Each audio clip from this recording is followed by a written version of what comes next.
went through a very line on the southern. Hello. Mayor Miller, do you hear us now?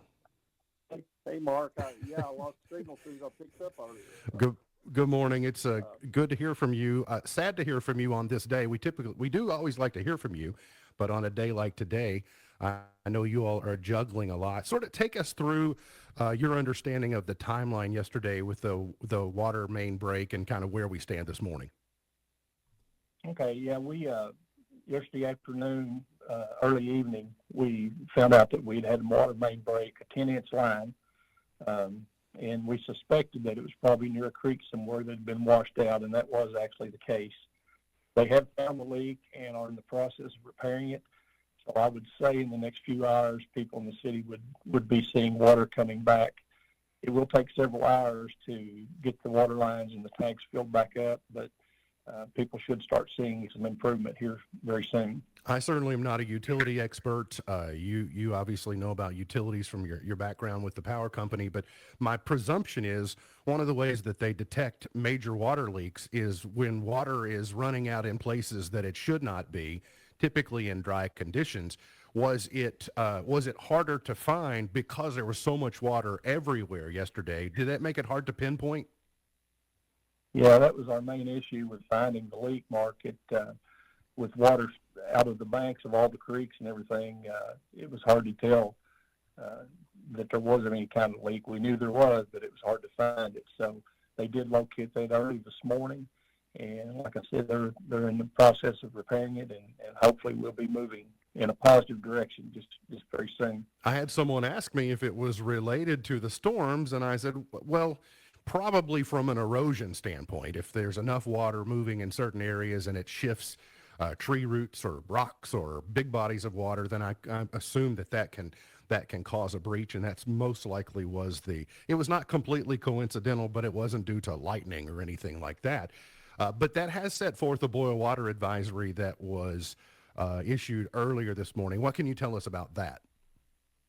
Yeah, we issued the boil water advisory this morning, and as the notice said, we would ask people to bring the water to a rolling boil for about 3 minutes before they use it.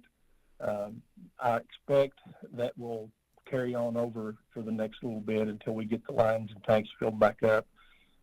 When we start filling things like that up, it stirs up sediment in the lines and things like that. So we want to, safety of our citizens is one of the most important things to us. So we just want to get that out there and make sure that everybody's aware of that.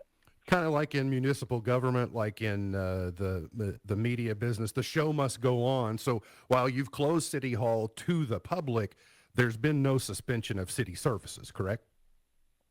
That's correct, Mark. We do have full staff here, and the staff has been very busy this morning manning phones.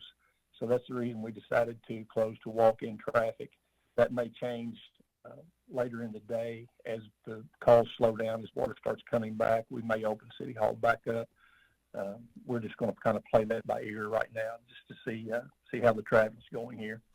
I heard you mention in your meeting Monday how many, in particular, public works employees, but you mentioned some of the office staff that are working the phones, and you touched on how many people you have in your employ that truly are concerned with the good of the city of Leitchfield, and you commended them, but it's days like today where they get to prove it. That's exactly right, Mark. And, we're in the service industry, basically. We basically have one question or one problem here, and it's not a problem, but it's an honor, but to serve the citizens and to do it in a way that they would be satisfied and that we would feel good about it. So we do want to keep inform the citizens that we do have their best interest at heart. So the guys have been working hard all night. I want to commend those guys too, the utility people and the ladies. It's been a little trying the last 14, 16 hours, but we're moving in the right direction right now. Well, thanks for carving out some time to update us, and we'll look forward to future information when we can give people the all clear and keep them up to date. And we appreciate all your hard work at the city of Leitchfield. I appreciate you guys and the opportunity. I'd like to say one more thing, if Sure. I could, Mark, just Yeah. to bring to attention, and it will help us in the future if we ever have an incident like this. We did send out a one call earlier.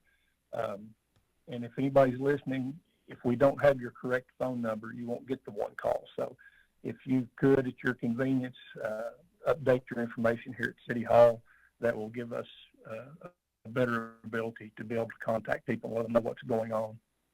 All right, very good. Thanks for that. We'll talk again soon. Thank you so much. That is Leitchfield Mayor Harold Miller with the latest on the state of emergency in Leitchfield and the situation that we're facing today.